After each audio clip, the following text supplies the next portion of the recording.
প্রিয় শিক্ষার্থীরা, তোমরা যারা নবম শ্রেণীতে অধ্যয়নরত, আজকে তোমাদের আমি শেখাবো অনুশীলনী 1-এ গুণ, অর্থাৎ কিভাবে আমরা এই বাস্তব সংখ্যার গুণ করতে পারি। অর্থাৎ প্রত্যেকটা সংখ্যার উপরে তোমরা দেখো একটা করে পৌনঃপুনিক আছে এখানে এখানে, অর্থাৎ এই পৌনঃপুনিকের সংখ্যাকে কিভাবে আমরা ভগ্নাংশে প্রকাশ করতে পারি বা কিভাবে গুণ করতে পারি।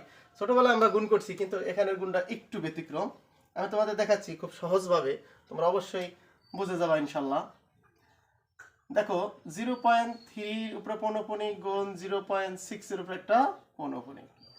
এখন আমরা পরবর্তী ক্লাসে বা পূর্ববর্তী ক্লাসেও শিখাইছি যে কিভাবে এই পৌনঃপুনিককে সাধারণ ভগ্নাংশে প্রকাশ করা যায়। তোমরা যদি ক্লাসটি মিস করে থাকো দেখে নিবা। তাছাড়া আমি এখানে আবার দেখাই দিচ্ছি। আমরা নিয়ম ছিল যেই কয়টা সংখ্যার উপরে পৌনঃপুনিক থাকে ওই কয়টা 9 হবে।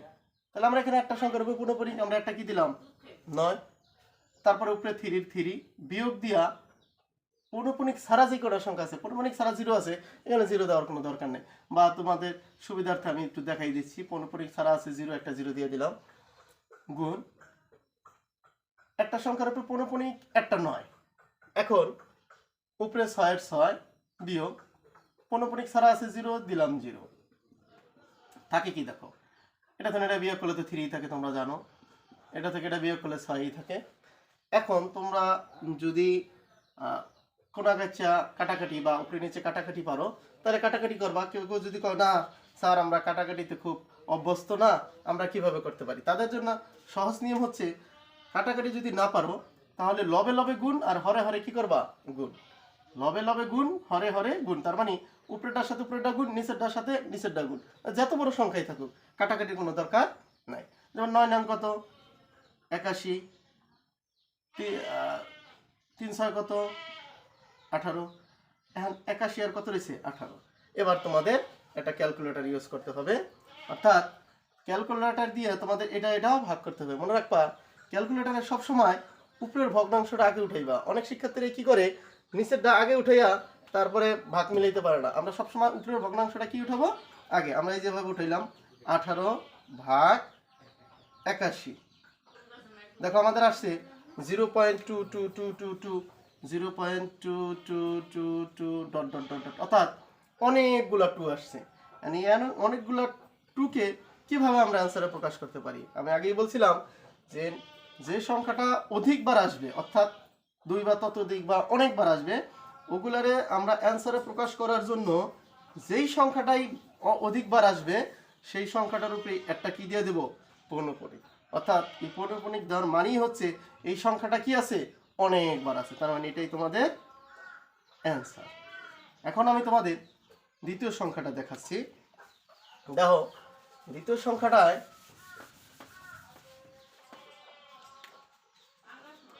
সংখ্যাটা আছে এইভাবে 2.37 গুণ 0.45 পৌনঃপুনিক। দেখো আগে বলছিলাম যেই কয়টা সংখ্যার উপরে পৌনঃপুনিক ওই কয়টা 9, একটা সংখ্যা পৌনঃপুনিক ছাড়া কোথায় দশমিকের পরে। আমি আবার গোড়ার আলোচনাটা করি বা পেছনের আলোচনাটা একটু করি, যে যেই সংখ্যার উপরে পৌনঃপুনিক, যেই কয়টা সংখ্যার উপরে পৌনঃপুনিক ওই কয়টা 9। এখন দশমিকের পরে পৌনঃপুনিক ছাড়া, আবার রিপিট করি, দশমিকের পরে পৌনঃপুনিক ছাড়া যেই কয়টা সংখ্যা আছে ওই কয়টা 0, তার মানে একটা সংখ্যা আছে একটা 0। এখন আমরা সম্পূর্ণ সংখ্যাটা লিখব, লিখছি বিয়োগ দিব হচ্ছে যেই কয়টা সংখ্যা পৌনঃপুনিক ছাড়া আছে। তাহলে পৌনঃপুনিক ছাড়া আছে কি 2 3। এখন আমরা এটা কি করব বিয়োগ করব, এই 9 এর 90 90, দেখো এটা থেকে এটা হলো আমরা কি করব বিয়োগ করব। তাহলে 3 আছে 7 পাবো 4 হইলে, 2 আছে 3 পাম 1 হইলে, আর এই 2 এর 2, অর্থাৎ 214।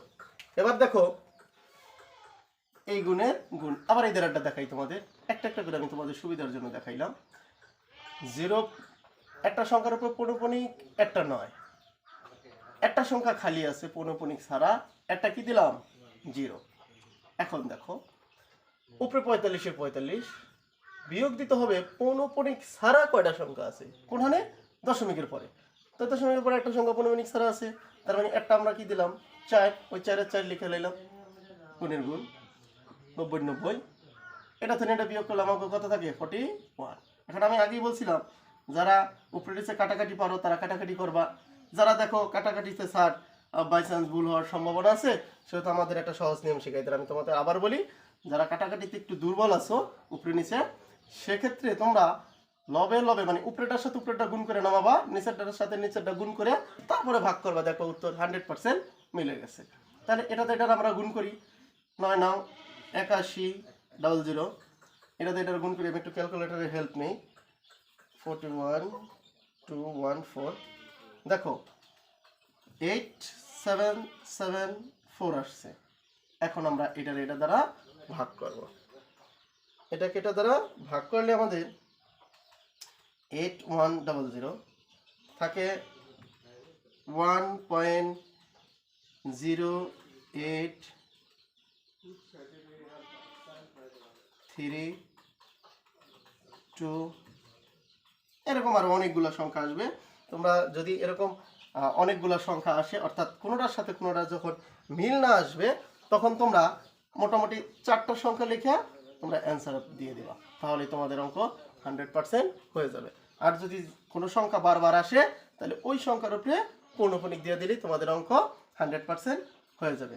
এখন আজকের এই আলোচনা থেকে আমরা কি শিখলাম, যে যদি কোনো সংখ্যার উপরে পৌনঃপুনিক থাকে, যেই কটা সংখ্যার উপর পৌনঃপুনিক থাকে ওই কটা নয়, যেই কটা সংখ্যা দশমিকের পরে পৌনঃপুনিক ছাড়া থাকে ওই কয়টা 0 হয়, তারপরে উপরেটা সব লিখতে হয়, বিয়োগ দিতে হয় পৌনঃপুনিক ছাড়া যা আছে। তাহলে পৌনঃপুনিক ছাড়া এখানে আছে 23, আমি 23 বিয়োগ দিছি, এটা থেকে এটা বিয়োগ করছি, হচ্ছে এটা 90 90। সেম এই ধরনটা, একটা সংখ্যার উপর পৌনঃপুনিক একটা 9, একটা সংখ্যা খালি একটা 0, দুইটা সংখ্যা খালি থাকলে দুইটা 0, যে কটা সংখ্যা খালি থাকে ওই কটা 0, সেম যে কটা সংখ্যার উপর পৌনঃপুনিক থাকে ওই কটা 9। আমি বারবার বলতেছি তোমাদের বোঝার সুবিধার্থে। উপরেই 45-এর 45 লিখছি, বিয়োগ দিছি দশমিক সহ, অর্থাৎ পৌনঃপুনিক ছাড়া যতটি সংখ্যা আছে, পৌনঃপুনিক ছাড়া আছে আমার 04, তো 0 দেওয়ার দরকার নেই, আমরা খালি কি দিলাম 4 দিলাম। এখন এটা থেকে এটা বিয়োগ করছে, এটা থেকে এটা বিয়োগ করলে এটা দা এটা গুণ, অর্থাৎ লবে লবে গুণ, হরের দা হরে গুণ, অর্থাৎ নিচেরটার সাথে নিচেরটা গুণ, উপরেটার সাথে উপরেটা গুণ। এটাতে এটা ভাগ করলে দেখলাম আমরা কোনো সংখ্যাই বারবার আসে নাই, সেহেতু আমরা কি করব, মোটামুটি 4টা সংখ্যা বা 3টা, কেউ 3টাও দেয় কেউ 4টাও দেয়, 4টা সংখ্যা দিয়ে আমরা কি দিয়ে দেবো, অ্যান্সার দিয়ে দেবো। আশা করি তোমরা বুঝতে পারছো, না বুঝলে তোমরা কমেন্ট করবা, আমি অবশ্যই তোমাদের আরো সুন্দর করে বোঝানোর চেষ্টা করব। ধন্যবাদ তোমাদের।